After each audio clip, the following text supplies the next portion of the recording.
मुख्य संपादक अभिषेक पल्ला, उपसंपादक राणी पल्ला, सिंदखेड राजा प्रतिनिधी हातिम शेख। ईद ए मिलादुन्नबी निमित्त सिंदखेड राजात भक्तिमय व उत्साहाचे वातावरण।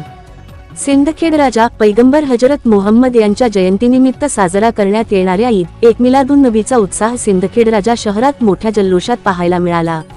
शहरातील मुस्लिम बांधवांनी मोठ्या संख्येने सहभागी होत हा पवित्र दिवस श्रद्धा, उत्साह आणि सामाजिक एकतेच्या वातावरणात साजरा केला। ईद ए मिलादुन्नबीच्या निमित्ताने काढण्यात आलेल्या मिरवणुकीत लहान चिमुकल्यांनीही मोठ्या उत्साहाने सहभाग घेतला। चिमुकल्यांच्या सहभागामुळे मिरवणुकीचे आकर्षण आणखी वाढले। शहरातील विविध भागांत नागरिकांनी मिरवणुकीचे उत्स्फूर्त स्वागत केले। यावेळी शहरातील ठिकठिकाणी पिण्याच्या पाण्याचे वाटप, चिप्स तसेच केकचे वाटप करण्यात आले। मिरवणुकीत सहभागी नागरिक आणि चिमुकल्यांसाठी विविध ठिकाणी सेवा देण्यात आली। या उपक्रमातून सामाजिक बांधिलकी, प्रेम, आपुलकी आणि बंधुभावाचा संदेश देण्यात आला। संपूर्ण शहरात ईद ए मिलादुन्नबी निमित्त उत्साहाचे आणि आनंदाचे वातावरण निर्माण झाले होते। श्रद्धा, एकता आणि सामाजिक सलोखा जपत नागरिकांनी हा उत्सव उत्साहात साजरा केला।